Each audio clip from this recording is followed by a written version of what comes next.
অনেক রাতে ভিডিওটা করতে আসলাম।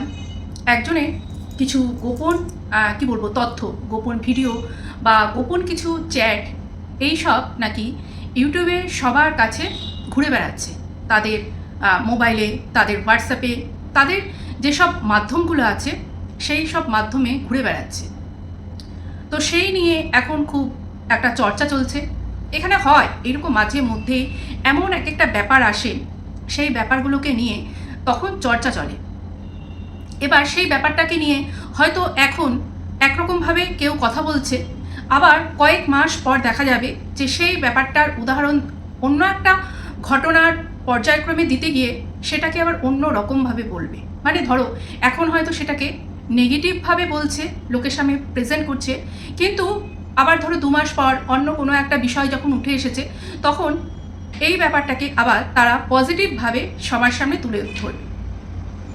তো এই ব্যাপারটা বলতে গিয়ে যেই ব্যাপারটা আমাকে বলতে হবে সেটা হচ্ছে যে ম্যানুপুলেটটা কি? ওটা ডার্ক সাইকোলজির মধ্যে পড়ে। কেউ জেনে করে, কেউ না জেনে করে, কেউ বেশ ভালোভাবে জেনে মানে স্টাডি করে তারপরে করে, কেননা সামনের জনকে ম্যানুপুলেট করে যাতে সে আরও উঁচুতে উঠতে পারে। এটা কিন্তু অফিস কালচারে এই জিনিসটা খুব বেশি হয় যে কলিগকে কি করে নিচের দিকে টেনে নামিয়ে সে সামনে এগিয়ে যাবে, মানে তার কেরিয়ারটা কীভাবে এগিয়ে যাবে, এটা কিন্তু একদম হয়, অনেক জায়গাতেই হয়। অনেক জায়গায় বলবো কি বেশিরভাগ জায়গাতেই হয়। এটা না হলে যে ম্যানুপুলেট করতে পারবে না তাহলে তাদেরকে পিছিয়ে থাকতে হবে। মানে যে সরল সহজ বোকা থাকবে তারা কিন্তু পেছনেই তারা থাকতে হবে। তাদের হয়তো খুব একটা ক্ষতি কেউ করতে পারবে না, কেননা সেই সব মানুষের মাথায় কিন্তু ভগবানের হাত থাকে বা আশীর্বাদ থাকে। যারা এই ডার্ক সাইকোলজিটা করে বা এই যে যারা ম্যানুপুলেট করে তারা কিন্তু চরম যেই লেভেলের বলতে গেলে যে চালাক বা ধূর্ত হয়, এরা কিন্তু তাই হয়। আর এই যে অনেকে ধরো এই যে যারা আছে তারা তো হয়তো জানেও না, আমাদের ঘর সংসারেও আছে এরকম অনেকেই, তারা ম্যানুপুলেট করে দিচ্ছে, ম্যানুপুলেট করার মতন কিছু কথা বলছে, তারা না জেনেই করে দিচ্ছে। একটা সামনে এমন একটা সিচুয়েশন হলো, তাদের ভেতর থেকে সেটা বেরোলো, তারা সেটা বলে দিল বা তারা সেই রকম কিছু করলো ম্যানুপুলেট করার জন্য সামনের ব্যক্তিকে। এটা হয় যেমনি মা ধরো যখন বকে, বাচ্চারা একটু মায়ের সামনে কাঁদো কাঁদো চোখ করে তাকায় বা মাকে একটু আদর করে আহ্লাদ করে ডাকে যাতে মা না বকে তাকে। এটা মাকে কিন্তু একরকমভাবে ম্যানুপুলেট করে। কিন্তু সেই বাচ্চা কি ম্যানুপুলেট কী জিনিস, ডার্ক সাইকোলজি কী জিনিস সেটা জেনে করে? জেনে করে না। কিন্তু এটা বাচ্চার মধ্যে একটা সহজাত একটা ধর্ম, ওদের মধ্যে এটা থাকে। এরকম টুকটাক ম্যানুপুলেশন কিন্তু আমরা এমনিতেই সবসময় আমাদের রোজকার জীবনে আমরা করে ফেলতে পারি। আমরা যখন কোনো কিছু কিনতে যাই আমরা তখনও তো যে দরদামটা করি, একটু ভালো করে কথা বলে, মিষ্টি করে কথা বলে বাজার করতে যাই, 2 টাকা কমান একটু, এটাও কিন্তু এক প্রকার ম্যানুপুলেট করা। কিন্তু যেটা অফিস বা ওয়ার্কিং জগতে হয় সেটা কিন্তু সাংঘাতিক। সেটা তারা জেনে বুঝে স্টাডি করে তারপরেই করে নিজেদের আরও এগিয়ে নিয়ে যাওয়ার জন্য। ধরো প্রমোশন পাওয়ার জন্য 4 জন একই লাইনে আছে, 4 জনই কিন্তু যোগ্য। এবার 4 জনকেই দেওয়া যাবে না, একজনকেই দেওয়া যাবে। এবার কে কত বেশি ম্যানিপুলেট করতে পারবে সে কিন্তু সেই প্রমোশনটা পাবে। এই রকমই তারা জেনে সাইকোলজি, ডার্ক সাইকোলজিটা ভালো করে পড়ে তারপরে তারা এইসব কাজকর্মগুলো করে। এবার ম্যানিপুলেট করতে গেলে কিন্তু শুধু যে সবসময় ভালো কথা বলে সামনের ব্যক্তিকে ম্যানিপুলেট করতে হবে বা ভয় দেখিয়ে ম্যানিপুলেট করতে হবে এমনটা কিন্তু একদমই না। আরেকটা আছে, এটা সাংঘাতিক একটা ব্যাপার আছে, যে ব্যাপারটা দিয়ে ম্যানিপুলেট খুব সহজে করা যায় এবং সামনের ব্যক্তিকে যে আমি ম্যানিপুলেট করছি সামনের ব্যক্তি বুঝতেই পারবে না। কিন্তু এইটা কারা বুঝবে? এটা যারা বাইরে মানে বাইরের লোকজনের সঙ্গে মিশে কথা বলে, অনেক লোকজনের সঙ্গে তারা মিশে শুধু ঘর বন্দি হয়ে থাকে না, হ্যাঁ, তারা এটা ধরতে পারবে। কিন্তু যারা ধরো কখনো বাইরে বেরোয়ই নি, ঘরের মানুষ মা বাবা ভাই বোন তাদের সঙ্গেই থাকে, তারা এটা বুঝতে পারবে না। যারা বাইরে 5টা মানুষের সঙ্গে মেশে কথা বলে তারা এই জিনিসটা ধরতে পারবে। যেমন আমি বলছি, এমন সামনের ব্যক্তি ভেতর থেকে আমি ধরো কোনো গোপন কথা বের করব। ধরো আমার সামনে যে ব্যক্তি আছে তার ভেতর থেকে আমি কোনো গোপন কথা বের করব, তখন সে তো এমনি এমনি আমাকে বলবে না, তখন তার বিশ্বাস অর্জন করতে হবে। এবার আমি তার সঙ্গে বন্ধুত্ব করলাম, খুব বন্ধুত্ব করলাম, বন্ধুত্ব করার পরে আমি যেই ধরনের কথা তার মধ্যে থেকে বের করতে চাই, তখন কি করতে হবে বলো তো? আমি বানিয়ে বানিয়ে তখন তাকে সেই রকম সিচুয়েশনের একটা কথা বলবো। শোন না, জানিস তো, তুই কাউকে বলবি না, বল, কাউকে বলবি না, কাউকে না, এটা কিন্তু কেউ জানে না, আমি তোকে একমাত্র বলছি। হ্যাঁ, বলো কি? তখন আমি ধরো তাকে একটা সেই রকম কথা বললাম, এই ঘটেছে, কথাটা ধরো খুবই গোপন কথা, মানে সেটা যদি আর কেউ শোনে, মানে ধরো সংসার ভেঙে যাওয়ার মতন ঘটনা, বা ধরো আর 5 জন বাইরের কেউ শুনলে ছি করবে এইরকম ঘটনা। এবার সেই ব্যক্তির সঙ্গে হয়তো ঠিক সেম সেই ঘটনাটা ঘটেছে, তখন সে দেখলো তার জীবনের এইরকম একটা গোপন কথা তো সে আমাকে বলে দিল, তাহলে আমার জীবনেও তো এইরকম একটা গোপন ঘটনা ঘটেছে, তাহলে আমি তাকে বলি, কেননা সে যখন আমাকে বলে দিল আমি তখন তাকে বলি। তখন সে তার জীবনে ঘটে যাওয়া সত্যিকারের গোপন কথাটা সামনের ব্যক্তিকে সে বলল। অথচ দেখো, তাকে ফাঁসানোর জন্য তার উল্টো দিকের মানুষ যেটা বানিয়ে বানিয়ে বলেছিল, আর সে বোকা হয়ে গিয়ে ওই ম্যানিপুলেশনে পা দিয়ে সে যেটা বলল সেটা কিন্তু বানিয়ে বললো না, সেটা কিন্তু সে সত্যিই বলল। ফেসে গেল, তার কাছে গোপন তথ্য সে দিয়ে রাখলো, সে ফেসে গেল। এইখানে যে ব্যাপারটা হয়েছে, কেউ নিজেকে খুব চালাক মনে করছে, অ্যাকচুয়ালি সে একদমই চালাক না। সে মানে কি বলবো, চালাক যেটাকে বলে সেটা না, সে লোভী। হ্যাঁ, যেই কারণে সে বারে বারে ফাঁদে কিন্তু পা দেয়। তার সেই লোভ, কিসের লোভ? তার চ্যানেল গ্রো করার লোভ, তার ভিউসের লোভ, তার টাকার লোভ। এই কারণে সে বারে বারে কোথাও না কোথাও পা দেয়, এবং তার উল্টো দিকের মানুষরা, ধরো এখানে মালকিনের আরও যারা চেয়ারপারসনরা আছে, তারা খুব ভালোভাবে সেই তার ক্যারেক্টারটা জানে যে এ একজন লোভী মহিলা, একে এমন কিছু দিয়ে কিন্তু খুব সামান্য জিনিস দিয়ে কিন্তু একে বশে রাখা যায়। আর বশে এনে তার কাছ থেকে আমরা এমন কিছু বের করে নেব, তো সে কোনোদিন আমাদের হাতের মুঠো থেকে বেরোতে পারবে না। মানে সে যেটা 2 বছর বা 3 বছর আগে করতে চেয়েছিল, যে এই মালকিনের কিছু গোপন তথ্য তার কাছে আছে এটা বলে একটা ভিডিও করেছিল, বের করে দেবে বা এই ধরনের কিছু বলে, তো একে আমরা এমন একটা জালে জড়াবো, ম্যানিপুলেট করে এমন জালে জড়াবো যে সে জালে জড়িয়ে গিয়ে তার গোপন তথ্যগুলো আমাদের কাছে সে বলে দেবে। আমরা শত্রুর কাছে আমাদের কোনো কিছু তো বলবো না। আমরা কাদের কাছে বলি? বন্ধুর কাছে বলি, যারা আমাদের সঙ্গে মিশে একদম বন্ধু, মানে ধরো বোনও যে কথাটা বলা যায় না, বলি না, আমরা কিন্তু বন্ধুর কাছে এমন অনেক কথা শেয়ার করি, অনেক কথা, আনন্দের কথা, দুঃখের কথা, অনেক কথা শেয়ার করি। তো আমরা বন্ধু হয়ে মিশে আমরা তার কাছ থেকে এমন অনেক কিছু নেব, এবং তারপরে তাকে আমরা পুতুল নাচ করে নাচাবো। আমাদের হাতে থাকবে দড়ি, আর আমরা পুতুল, মানে যেরকম পুতুল নাচায় সেরকম আমরা নাচাবো। কেননা আমরা সিন্ডিকেট চালাচ্ছি, আমরা প্রত্যেকটা কন্ট্রোভার্সি ক্রিয়েটারকে এইভাবেই আমরা হাতে রাখবো। কেননা কোনো কন্ট্রোভার্সি ক্রিয়েটারের কোনো পার্সোনালিটি নেই, শিরদাঁড়া নেই। তারা, মানে আমরা যদি বিস্কুটের টুকরো দিয়ে ছু করে ডাকি, তারা দৌড়ে চলে আসবে আমাদের কাছে। কেন আসবে? কী কারণে আসবে? তথ্য নেওয়ার জন্য আসবে আমাদের কাছে। সেই আমরা তথ্য দেব, আর সেই ভিত্তিতে তারা দিনের পর দিন ভিডিও করবে, তাদের যে 1000 2000 ভিউজ হবে তাতেই তারা খুশি থাকবে। আমরা এটা করে যাব, সিন্ডিকেট। আজকে আমাদের রাজ্যে নতুন সরকার এসে সিন্ডিকেট শেষ হতে চললো, কিন্তু এই ইউটিউবে সিন্ডিকেট কিন্তু আমার মনে হচ্ছে না যে শেষ হবে, সিন্ডিকেট। কেননা মানে সিন্ডিকেট চলছেই। হয়তো যেই সিন্ডিকেট বাহিনী আজকে কারো উপরে হাবি হয়েছিল, মানে ধরো 2 দিন আগে কারো উপরে হাবি হয়েছিল, আজকে অন্য নতুন কিছু ধরেছে, তাদের উপরে হাবি হয়ে আছে। হ্যাঁ, মানে ওই যে দড়িটা কিন্তু তাদের হাতে, নাচিয়ে যাচ্ছে তারা, আর নাচছে কন্ট্রোভার্সি ক্রিয়েটাররা।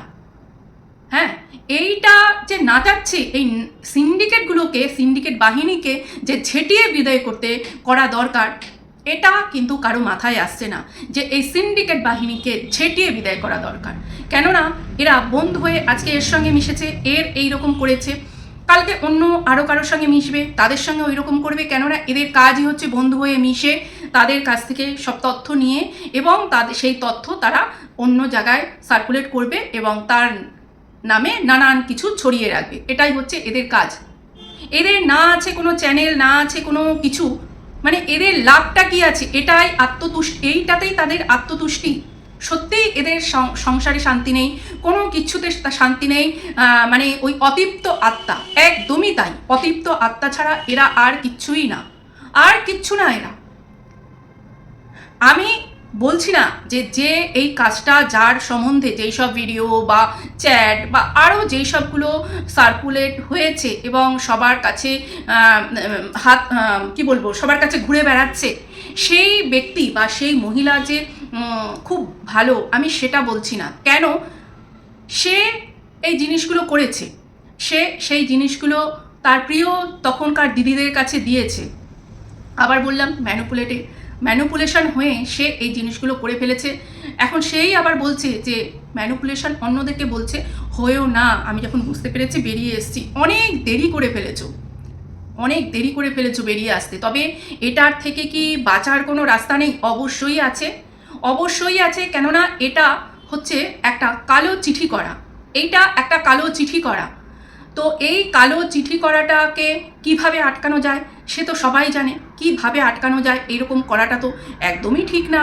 কেননা যখন ফুকলা ওই টিনার নামে সব কিছু যখন চারিদিকে দিয়ে বেরিয়েছিল, সেটাও যখন ঠিক ছিল না, সেটাও যখন খুব অন্যায় হয়েছিল, তাহলে এই ব্যাপারটাও ভীষণ অন্যায়, একদমই ঠিক না। তো সে শুনলাম কোনো ব্যবস্থা নেবে। তো আমি সত্যি এখানে কে কি চায় আমি জানি না, আমি চাই ছিল, তাই চলে যেতে হয়েছিল। আবার আসলাম ভিডিওটা শেষ করতে।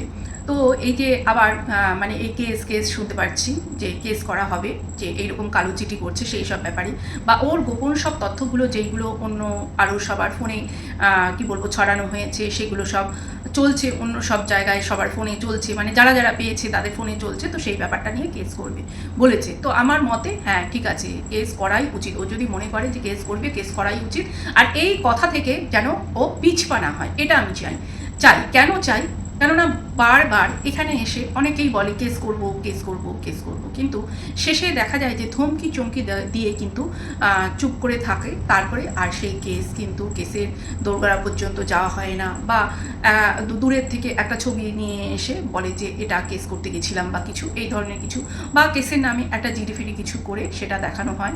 তো এইবার আমি চাইবো যে একটা উদাহরণ কিছু হয়ে থাকুক যে হ্যাঁ সে কেস করেছে, কেননা এটা আমার মনে হচ্ছে ও করবেও।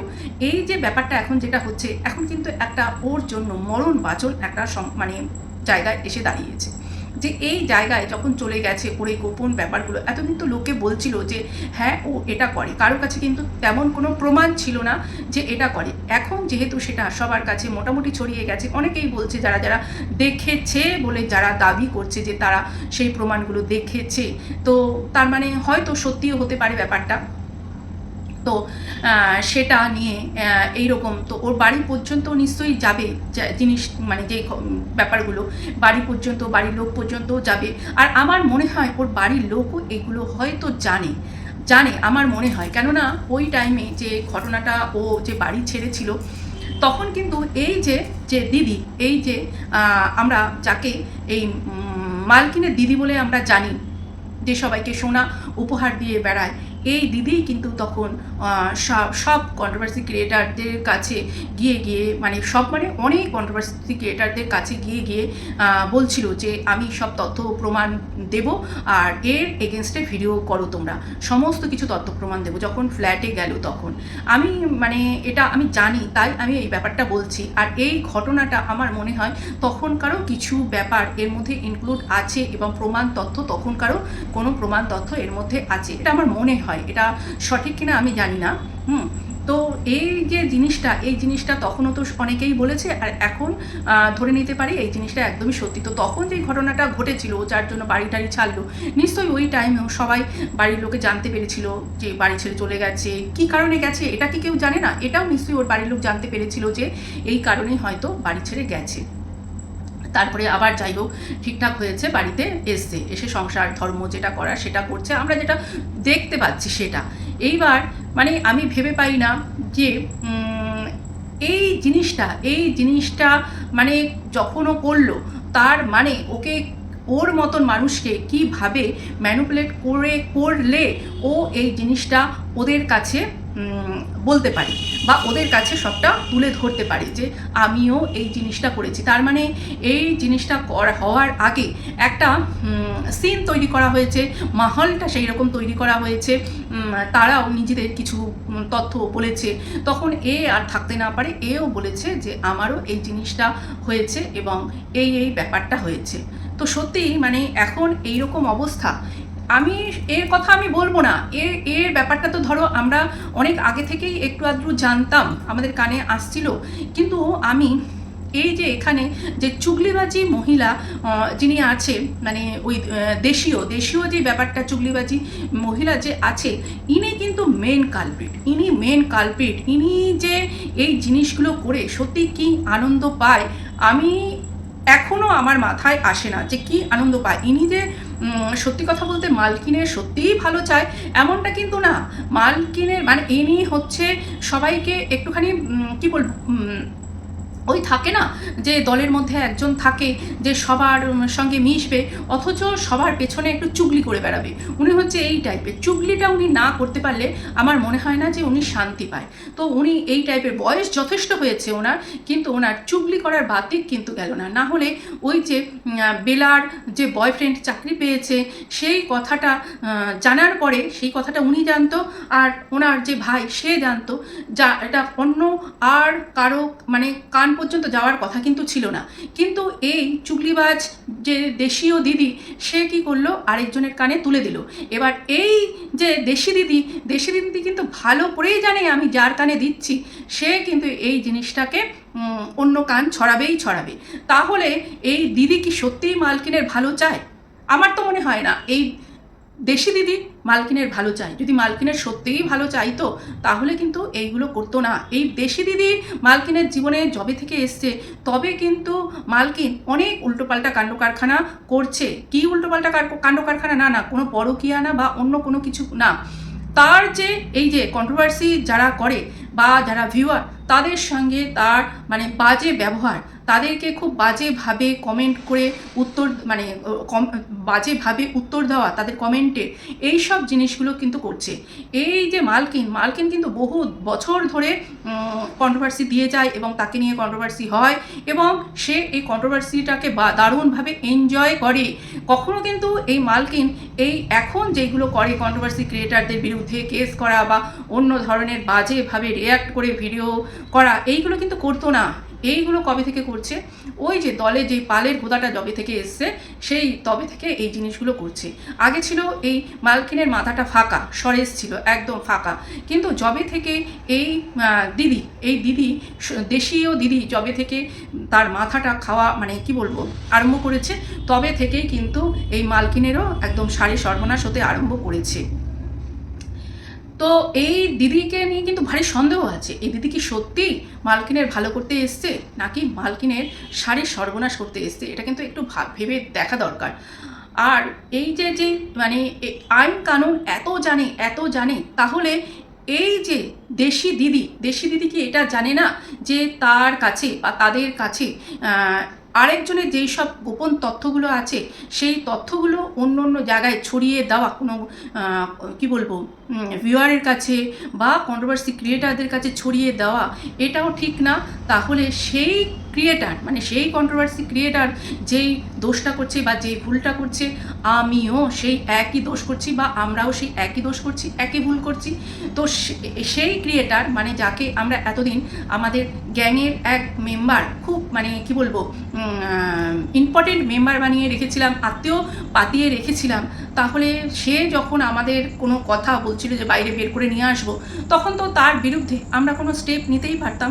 তখন সেই স্টেপ না নিয়ে কি করলো না, তার যে গোপন তথ্যগুলো সেই তথ্যগুলো অন্য জায়গায় সব জায়গায় দেওয়া আরম্ভ করলো, যাতে সেখান থেকে একটু করে যখন বেরোবে আর এই ক্রিয়েটার মানে যাকে এতদিন আমরা মাথার মুকুটের মণি করে রেখেছিলাম, মানে মাথার মুকুট না মাথার মুকুটের মণি করে রেখেছিলাম, সেই মণি যাতে মানে আমাদের ব্যাপারে কিছু না বলতে পারে, তার জন্য একটু একটু করে নানান জায়গা থেকে কিন্তু এখন বেরোচ্ছে। তো আমরা এখন দেখতে থাকবো যে সত্যিই কি কেস হয়, নাকি এই কেসের ব্যাপারটা হুমকি চমকি ধমকি প্রতিবারের মতন যেরকম হয় সেই রকমই হবে, আর কতটা কি বেরোয় ওই দিক থেকে, কতটা কি বেরোয় এই দিক থেকে, সেটা আমরা দেখব। আর এর মাঝখানে আমার মনে হচ্ছে যে দুই বাদরের ঝগড়াতে বিড়াল কিন্তু না, দুই বিড়ালের ঝগড়াতে বাদর কিন্তু রুটিটা খেয়ে যাচ্ছে। তো বাদরকে আর বিড়ালকে তোমরা বুঝতে পেরেছো। বাদর বিড়াল, বিড়াল হচ্ছে এই কন্ট্রোভার্সি ক্রিয়েটাররা বিড়াল, আর বাদর হচ্ছে সেই কিন্তু ফেমাস সিস্টার্স যে গ্যাং আছে, সোল সিস্টার্সের যে গ্যাং আছে, তারা কিন্তু হচ্ছে বাদর। তো তারা কিন্তু ব্রেডটা খেয়ে যাচ্ছে, আর বিড়ালরা কিন্তু নিজেরা লড়াই করে মরছে। তো আজকের মতন এই পর্যন্তই বন্ধুরা, টাটা, ভালো থেকো, সুস্থ থেকো, বাই, গুড নাইট।